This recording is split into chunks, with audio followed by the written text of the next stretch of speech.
76 number question है कि राज्यपाल की, देखो टेस्ट नंबर 2 विजन है, टेस्ट सीरीज का टेस्ट नंबर 2 है और जो है पार्ट 4 है, चौथा पार्ट। तो इसमें हम पहला क्वेश्चन देते हैं कि राज्यपाल की विधायी शक्ति के संदर्भ में निम्नलिखित कथनों पर विचार कीजिए। पहला, जब विधानसभा अध्यक्ष और उपाध्यक्ष दोनों के पद रिक्त हो जाते हैं तो वह राज्य विधानसभा के किसी भी सदस्य को इसकी कार्यवाही की अध्यक्षता करने के लिए नियुक्त कर सकता है।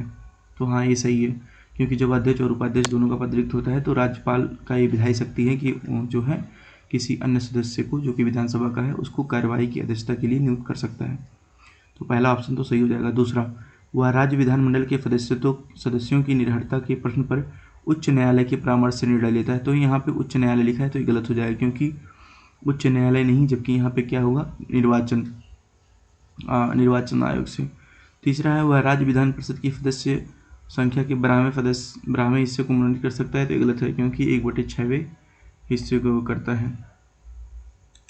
उसके बाद फिर आपका 77 नंबर क्वेश्चन है कि निम्नलिखित में से किन विषयों को संविधान की 11वीं अनुसूची में रखा गया है। तो 11वीं अनुसूची में 29 विषय रखे गए हैं, जिसमें कृषि भी आता है, प्राथमिक एवं माध्यमिक विद्यालय शिक्षा भी आता है, खादी ग्राम एवं कुटीर उद्योग भी आता है और सार्वजनिक वितरण प्रणाली भी आती है। तो इसमें जो है आपके चारों ऑप्शन सही हो जाएंगे। 77 का डी। 78 का देखिए, लोकसभा की आचार समिति को सर्वोत्तम रूप से वर्गीकृत किया जा सकता है। तो ये जांच समिति के रूप में, आचार समिति जो है एक जांच समिति है। तो 78 का ऑप्शन ए हो जाएगा। फिर है 79 नंबर क्वेश्चन है कि भारतीय संघ विनाश, पहला कथन एक है कि भारतीय राज्यों को क्षेत्रीय अखंडता का कोई अधिकार प्राप्त नहीं है। तो सही है, क्योंकि भारतीय राज्य अलग अलग नहीं हो सकते हैं, अखंड मतलब। फिर दूसरा है कि भारतीय संघ विनाशी राज्यों का एक अविनाशी संघ है। तो ये भी सही है। तो कथन 1 और 2 दोनों सही हैं और इसकी व्याख्या भी करता है। 80 नंबर क्वेश्चन, राज्य की कार्यपालिका के संदर्भ में निम्नलिखित कथनों पर विचार कीजिए। पहला, राज्यपाल अस्थायी कार्यपालिका का अंग है। गलत है, क्योंकि ये राज्यपाल जो होता है किसका, राजनीतिक कार्यपालिका का अंग है। तो ये तो यही गलत हो गया। ऐसे ही दूसरा ऑप्शन देखिए कि राज्य का मुख्य सचिव राजनीतिक कार्यपालिका का, तो मुख्य सचिव कौन बनता है, प्रशासनिक होते हैं ना। तो ये अस्थायी कार्यपालिका का अंग है, राजनीतिक नहीं। तो 1-2 जो है वो दोनों एक दूसरे का हेर फेर हो गया है, तो ना तो 1 ना तो 2 सही है। 81 नंबर क्वेश्चन है कि संघीय कार्यपालिका के सम्मिलित कौन कौन से होते हैं। तो राष्ट्रपति होता है, उपराष्ट्रपति होता है, प्रधानमंत्री भी होता है और मंत्रिपरिषद भी होता है और अटॉर्नी जनरल भी होता है। तो 1, 3, 4, बाकी लोकसभा अध्यक्ष और सॉलिसिटर जनरल जो होते हैं वो नहीं होते हैं। तो 1, 3, 4 इसका ऑप्शन ए हो जाएगा, पहला ऑप्शन सही है। यहाँ पे अगर उपराष्ट्रपति दिया होता तो वो भी सही रहता और अटॉर्नी जनरल दिया रहता तो वो भी सही रहता। फिर है 82 नंबर क्वेश्चन, विधान परिषद के सदस्यों के चयन के संदर्भ में लिखित कथनों पर विचार कीजिए। 1/6 सदस्यों को राज्यपाल द्वारा उन व्यक्तियों से मनोनीत किया जाता है जिनके पास साहित्य, विज्ञान, कला, सहकारी आंदोलन और सामाजिक सेवा का विशेष ज्ञान या व्यवहारिक अनुभव होता है। तो ये जो है सही है। दूसरा, 1/3 स्थान अनुसूचित जाति और अनुसूचित जनजाति समुदाय के लिए आरक्षित है। तो देखो विधान परिषद में तो कुछ नहीं आरक्षित है, विधानसभा में है लेकिन विधान परिषद में, तो दूसरा गलत हो जाएगा।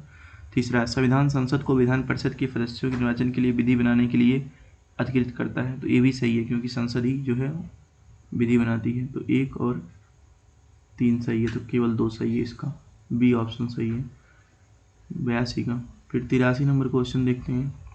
83 नंबर क्वेश्चन कह रहा है कि राष्ट्रपति के अध्यादेश के बारे में पूछ रहा है, इसे बूथ-लक्षी प्रभाव से जारी नहीं किया जा सकता। गलत है, क्योंकि हम बूथ-लक्षी प्रभाव यानी कि पिछली तिथि से जारी कर सकते हैं, पहला ऑप्शन गलत हो जाएगा। दूसरा, इसके माध्यम से किसी कर से संबंधित विधि में परिवर्तन या संशोधन नहीं किया जा सकता। क्यों नहीं किया जा सकता, किया जा सकता है, तो इसे भी गलत हो जाएगा। पहला दूसरा दोनों गलत। इसे संविधान में संशोधन के लिए जारी नहीं किया जा सकता। तो ये सही है, क्योंकि जो अध्यादेश होता है वो संविधान में संशोधन के लिए जारी नहीं किया जा सकता। तो केवल 1 सही है, ए। 84 नंबर क्वेश्चन, मुख्यमंत्री के बारे में दिया है, वह राज्य सरकार का वैधानिक प्रमुख होता है। मुख्यमंत्री, ये गलत है, क्योंकि वैधानिक तो राष्ट्रपति, क्या बोलते हैं इसको, राज्यपाल होगा। जैसे वहाँ पे राष्ट्रपति होता था वैसे यहाँ पे राज्यपाल होगा। मुख्यमंत्री तो वैधानिक नहीं है, वो वास्तविक है। तो पहला गलत हो जाएगा। वह राज्य विधानमंडल में सत्तारूढ़ दल का नेता होता है। तो ये सही है। तीसरा, मुख्यमंत्री के त्यागपत्र के बाद अगला मुख्यमंत्री चुने जाने तक मंत्रिपरिषद सत्ता में बनी रहती है। ये गलत है, क्योंकि तब तुरंत हट जाती है। तो इसमें कौन सा सही है, केवल 1 सही है, 2 वाला। फिर उसके बाद 85 नंबर क्वेश्चन है, राज्यपाल की अध्यादेश जारी करने की शक्ति। तो यह अध्यादेश को तभी प्रख्यापित कर सकता है जब एक सदनीय विधानमंडल के मामले में विधानसभा और द्विसदनीय विधानमंडल के मामले में दोनों सदन सत्र में नहीं हो, तो सही है। मतलब कह रहा है कि जहाँ पर एक सदन विधानमंडल हो, यानी कि जहाँ विधानसभा केवल हो, अगर वो नहीं है सत्र में तो भी अध्यादेश जारी होगा, और जहाँ द्विसदन है यानी कि वहाँ विधानसभा और विधान परिषद दोनों हैं तो दोनों जब नहीं रहेंगे तब जारी होगा। तो 85 का ये सही है। दूसरा, इन अध्यादेशों में 6 माह नहीं होता, 6 सप्ताह होता है। कौन सा सही नहीं है? तो केवल 2 सही नहीं हो जाएगा। 86 नंबर क्वेश्चन कह रहा है राज्यसभा के संदर्भ में लिखित कथनों पर विचार कीजिए।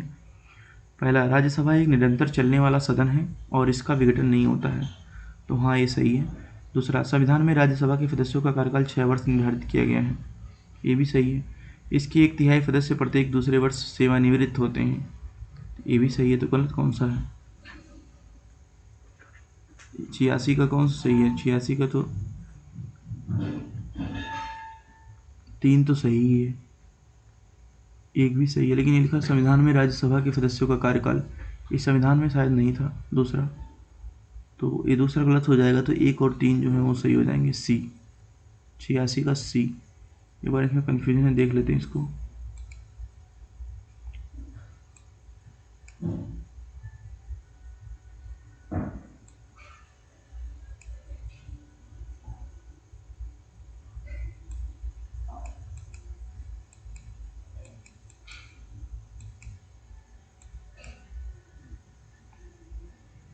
छियासी का सी सही है, तो 86 का सी सही है, मतलब 1/3 मतलब इसमें संविधान में नहीं है 6 वर्ष।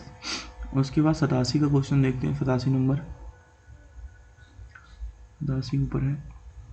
भारत को एक संघीय व्यवस्था माना जाता है, लेकिन इसमें केंद्र सशक्त होता है, तो ये तो सही है। दूसरा, राज्यों की जनसंख्या के आधार पर राज्यसभा में प्रतिनिधित्व प्रदान किया जाता है, ये भी सही है। 87 का सी, 1 2 दोनों। 88, उच्च न्यायालय के पर्यवेक्षी क्षेत्र के संदर्भ में लिखित कथनों पर विचार कीजिए। पर्यवेक्षी क्षेत्राधिकार, तो सैन्य न्यायालयों या न्यायाधिकरणों को ऐसे पर्यवेक्षी क्षेत्राधिकार से छूट प्रदान की गई है, तो हाँ ये सही है पहला। दूसरा, किसी पीड़ित पक्ष को ऐसे क्षेत्राधिकार का प्रयोग करने के लिए उच्च न्यायालय के समक्ष एक प्रार्थना पत्र देना होगा, ये गलत है, क्योंकि उच्च न्यायालय जो है मतलब ये स्वतः संज्ञान में ले सकती है, कोई जरूरी नहीं है प्रार्थना पत्र दीजिए। तीसरा, इसमें केवल न्यायिक परीक्षण शामिल है, प्रशासनिक परीक्षण नहीं, ये भी गलत है, क्योंकि इसमें दोनों है शामिल। तो कौन सा सही नहीं है? 2 और 3 सही नहीं है, तो केवल 2 सही नहीं है, बी, क्योंकि पहला तो सही है।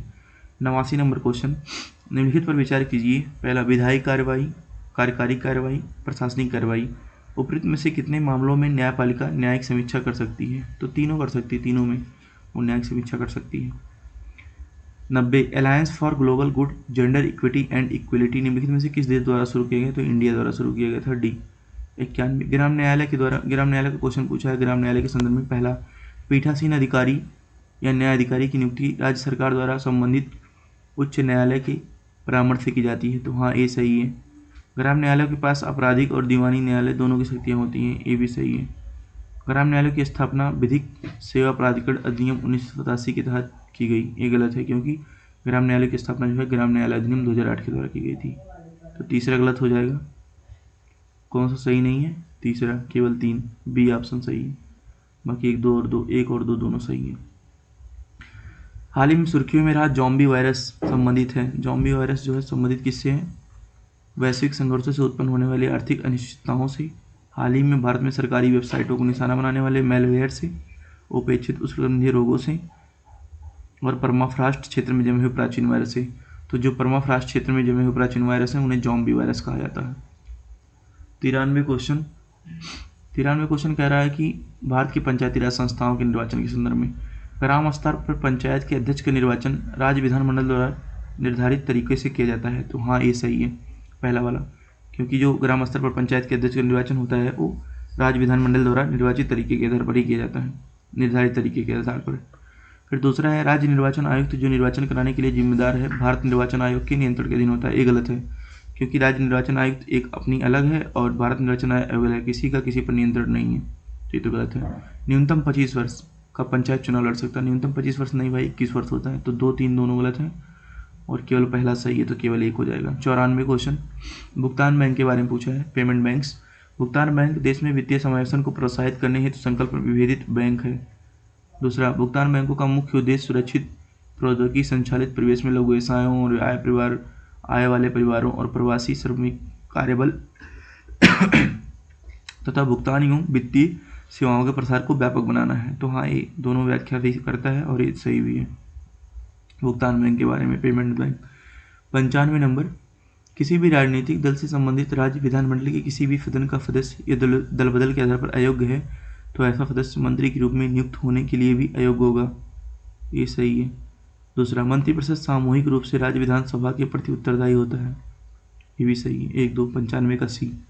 96, हाल ही में सुर्खियों में रहा चंदका दंपारा वन्य जीव अभयारण्य भारत के किस राज्य में है? उड़ीसा में है। डी। राज्य विधानमंडल के संदर्भ में निम्नलिखित कथनों पर विचार कीजिए जो कि भारतीय संविधान से प्रत्यक्ष रूप से व्युत्पन्न है, मतलब कि जो संविधान में लिखे गए हैं। तो यदि कोई सदस्य सदन की अनुमति के बिना लगातार 60 दिनों तक अनुपस्थित रहता है तो उसे अपनी सीट छोड़नी पड़ेगी। तो हाँ, ये सही है, ये संविधान में लिखा हुआ है। दूसरा, राज्य विधानमंडल के 2 सत्रों के मध्य अधिकतम अंतराल 6 माह से अधिक नहीं होना चाहिए। ये भी संविधान में लिखा हुआ है। तो ये तो प्रत्यक्ष है। बाकी जो 25% सरकारी हिस्सेदारी वाले निगम में लाभ का पद धारण करने वाला कोई सदस्य अयोग्य होगा, इसका ये उसमें संविधान में नहीं है, बल्कि ये लोक प्रतिनिधित्व अधिनियम 1951 में है। और नीचे वाला भी लोक प्रतिनिधित्व अधिनियम RPA 1951 में है। ये भी राज्य विधानसभा का सदस्य बनने के लिए किसी व्यक्ति को संबंधित राज्य के विधानसभा निर्वाचन क्षेत्र में निर्वाचक के रूप में शामिल होना चाहिए। फिर इसके बाद आपका 96 नंबर क्वेश्चन हो गया। 98 नंबर क्वेश्चन देखते हैं। निम्नलिखित पर विचार कीजिए, कौन सा वैकल्पिक विवाद समाधान तंत्र का हिस्सा नहीं है? तो ये सब है, पंचायत भी, मध्यस्थता, सौदा विवाद माने प्ली बार्गेनिंग, ये सब है, लेकिन इसलिए कोई नहीं हो जाएगा। 99, यदि कोई व्यक्ति संसद के दोनों सदनों के लिए निर्वाचित हो जाता है तो उसे 10 दिनों के भीतर सूचित करना होगा कि वह कौन से सदन की सदस्यता धारण करेगा। हाँ, तो ये सही है। भारत के संविधान ने इस संदर्भ में स्पष्ट रूप से नियम निर्धारित किए हैं। ये गलत है क्योंकि संविधान में कोई नियम नहीं है। तो दूसरा गलत है। कहाँ दूसरा गलत है? सी ऑप्शन में। दिनेश गोस्वामी समिति और वोहरा समिति 1993 में थी, जो कि किससे संबंधित है? चुनाव सुधारों से। सी। अब हो रहा है, अरे वाह, अब हो रहा है। पहले क्लिक नहीं हो रहा था ना, चलो कोई बात नहीं, अभी मैंने बोल दिया तो सुनाई दिया होगा। धन्यवाद।